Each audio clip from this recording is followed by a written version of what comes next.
Adapun mereka itu salah ijtihadnya sehingga melampaui batas berijtihad. Tetapi menimbulkan salah faham dalam perkara cabang di bidang politik di mana kehangatannya pula membabitkan perkara akidah dan hukum syariat di zaman mutakhir. Zaman awalnya pertelingkahan politik, tak timbul masalah akidah. Tak timbul masalah fiqh. Politik saja. Sokong Sayyidina Ali, sokong Muawiyah, itu saja. Sokong Aisyah, Talha dengan Zubair, itu saja. Akidahnya sama saja.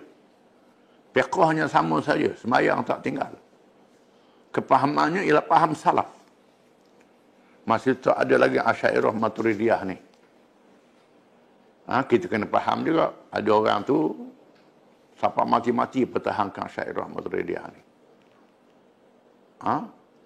Dah sahabat Nabi, ulama-ulama tabi'in pegang mazhab apa? Masa tu Abu Asy'ari tak ada lagi. Abu Mansur Maturidi tak ada lagi. Ini kita kena faham. Abu Hanifah, Imam Hanafi lahir tahun 80 Hijrah. Mati tahun 150 Hijrah. Imam Malik lahir tahun 93 Hijrah. Mati tahun 179 Hijrah. Imam Syafi'i lahir tahun 150 Hijrah. Mati tahun 204 Hijrah.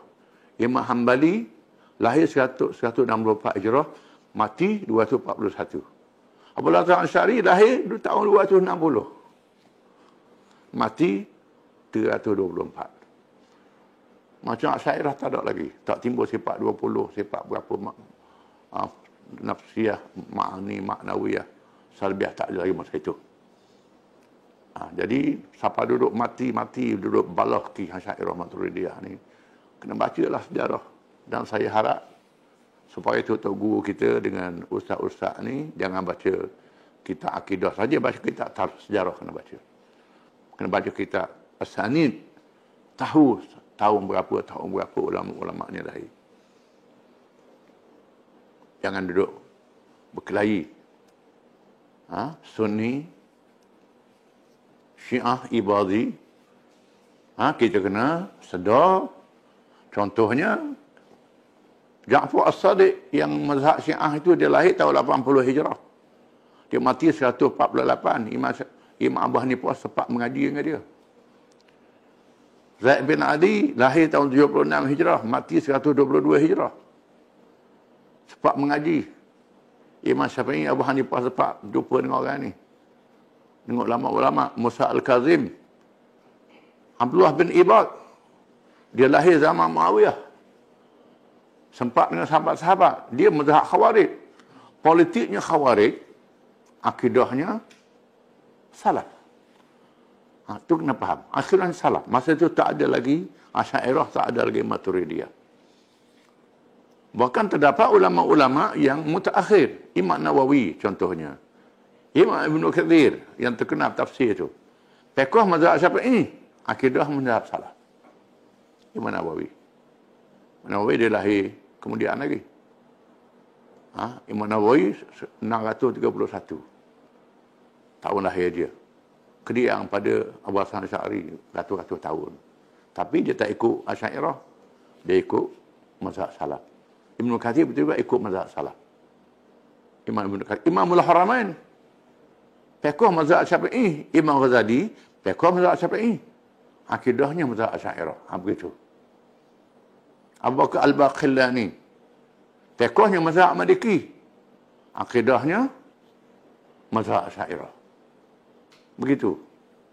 Akidah dia lain, fiqh dia lain.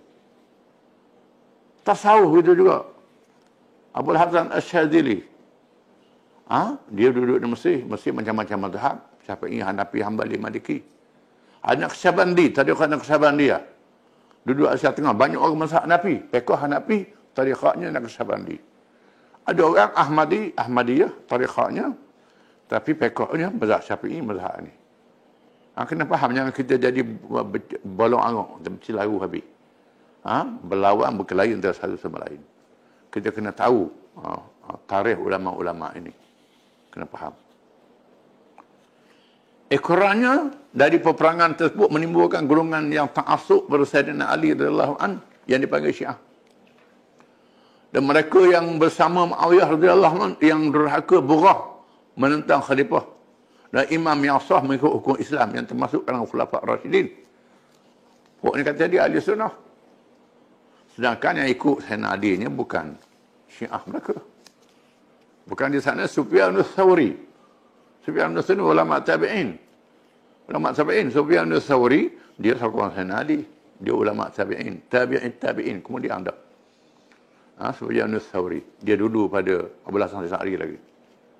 Dia menganggap Sayyidina Ali lebih berilmu daripada Abu Bakar, Umar, Uthman dan Ali. Tapi dia ahli sunnah. Dan dia fiqh dia sendiri. Ini dulu pada mazhab Hanafi, Syafi'i, Hambali, Maliki. Mazhab Sufyan Ats-Tsauri, mazhab Umar bin Abdul Aziz, mazhab Muhammad bin Sirin. Muhammad bin Sirin ada mazhab fiqh dia. Akidah mazhab salaf. Fiqhnya mazhab Muhammad bin Sirin. Antara pendapat dia boleh jamak semayang bila sibuk duduk di rumah. Orang Syiah ambil pandangan ini. Orang Syiah ambil pandangan ni. Orang Syiah ambil pandangan Muhammad bin Sirin.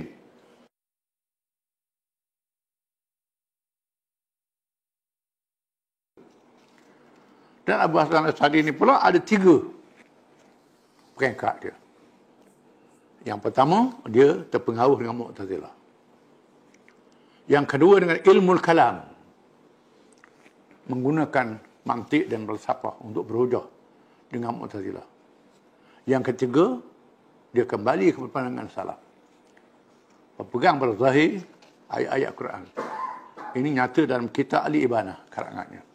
Rojok kitab karangan Abu Hasan Asy'ari, kitab Ibanah, menunjukkan bahawa dia terpengaruh di akhirnya dengan mazhab salaf.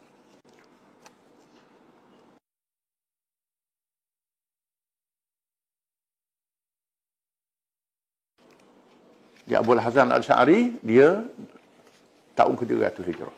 Timbul mazhab dia untuk menghadapi masalah. Tanpa dinafi, Abu Hasan Asy'ari ini adalah seorang mujaddid. Abu Mansur Maturidi seorang mujaddid. Dan kita kena ingat Abu Hasan Asy'ari ini, dia ada 3 peringkat.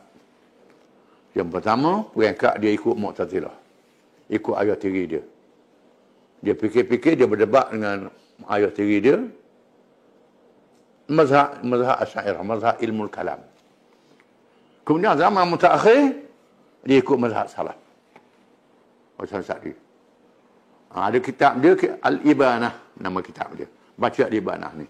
Kalau kita baca kitab Al-Ibanah, karangan Abu Hasan Asy'ari, kita akan dapati bahawa dia peringkat mutaakhir, dia ikut mazhab salaf. Mazhab salaf.